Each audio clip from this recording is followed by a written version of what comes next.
Alô, alô, marciano. Aqui quem fala é da Terra. E eu só sei essa parte da música mesmo. Fala aí, beleza? Aqui é Paulo Mateus do Responde Aí. E hoje a gente vai bater um papo sobre leis de Kepler. Então bora lá.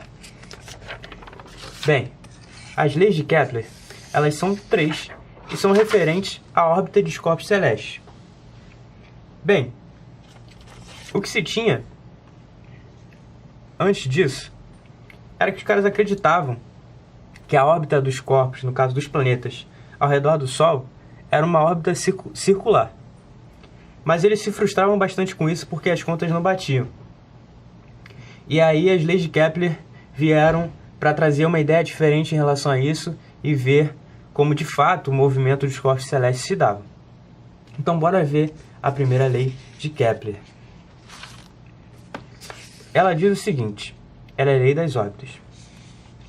Cada planeta se move em uma órbita elíptica, com o Sol ocupando um dos focos da elipse. Vamos lembrar então o que é uma elipse.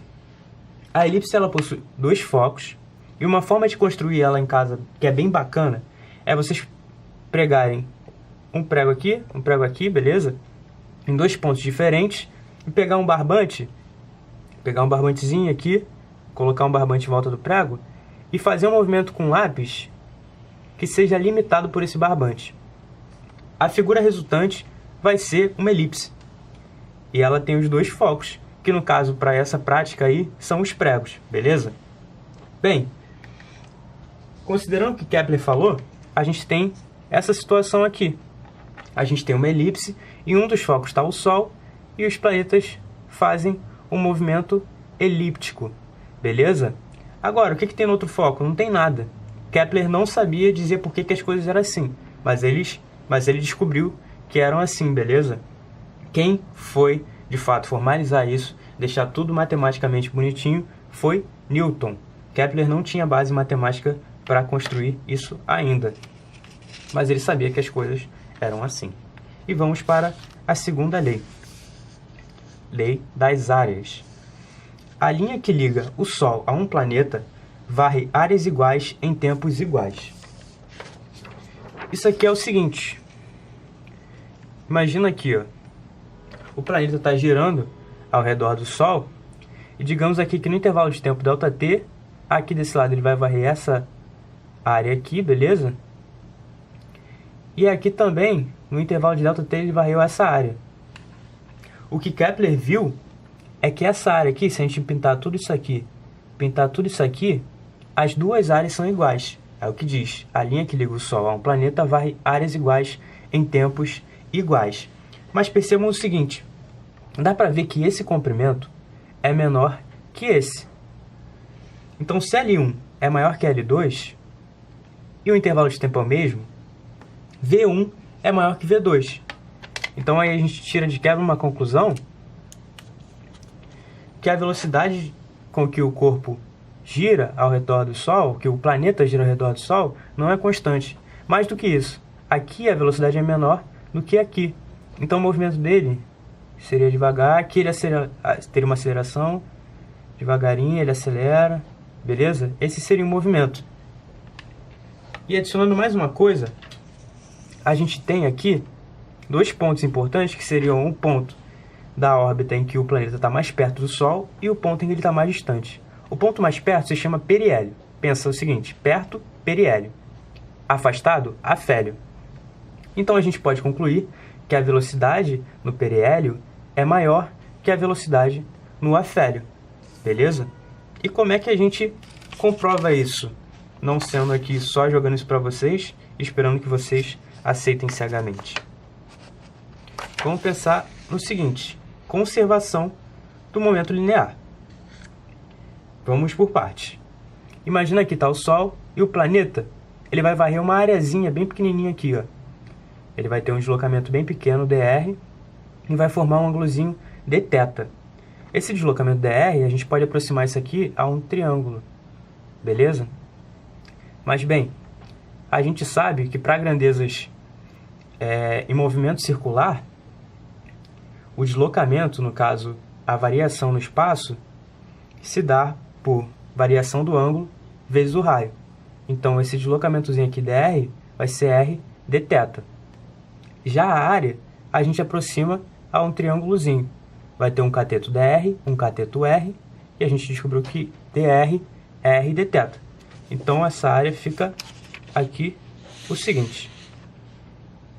Esse dA, esse infinitesimal de área, é rzinho vezes r dθ sobre 2.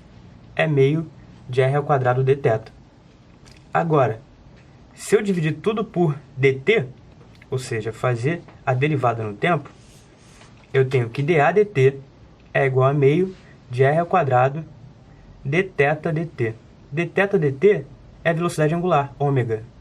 Ou seja, dA dt é igual a meio de ômega r ao quadrado. E onde é que entra o momento linear nisso aí? Entra uma vez que o momento linear ele é dado por m ômega r ao quadrado. Então a gente pode fazer uma substituição e a gente finalmente vai ter o seguinte: dA dt é igual a L dividido por 2m. E considerando, a gente sabe que o momento angular se conserva se não houver forças externas e, consequentemente, não tiver torques externos. Então, isso aqui, como a massa é constante, o momento angular também vai ser constante. Então, isso vai ser uma constante, beleza? Então, agora que a gente comprovou como funciona a segunda lei, a gente pode partir para a terceira, que diz o seguinte: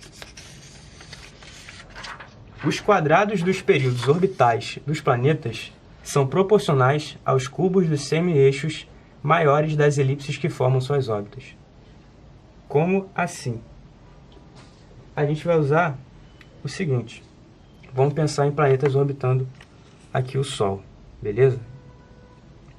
Pensar no sistema solar com 3 planetas. E o que ele diz é o seguinte, colocando isso matematicamente: o período ao quadrado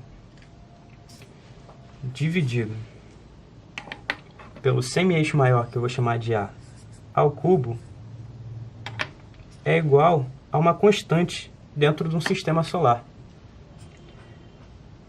Kepler constatou isso empiricamente. Ele era um cara muito louco, ele conseguia ver padrões nos números e ele conseguiu fazer essa conclusão aí mega difícil, com quase 10 anos de distância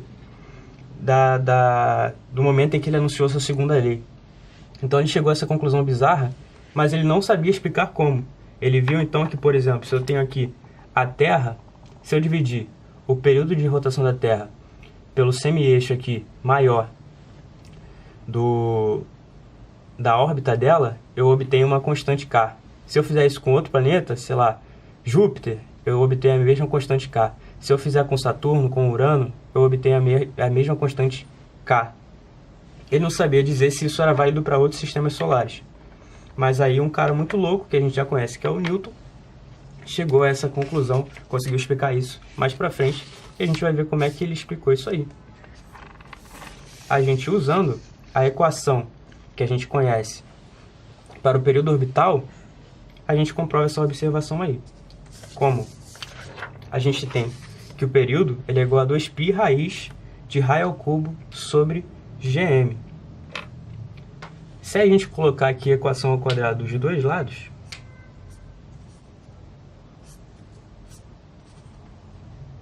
a gente tem que período ao quadrado é igual a 4π ao quadrado vezes r ao cubo sobre gm. Se a gente passar esse r ao cubo para o outro lado aqui, dividindo, a gente vai ter o mesmo formato da constatação de Kepler, porque 4π ao quadrado é uma constante, g é uma constante, e m é a massa do Sol. Por isso que para um sistema vai dar sempre a mesma coisa, porque a massa que importa é a do Sol. Para outros sistemas solares, vai considerar a massa dos outros sóis. Olha que louco. Newton era um cara muito sinistro mesmo. Esse vídeo te ajudou? Responde aí.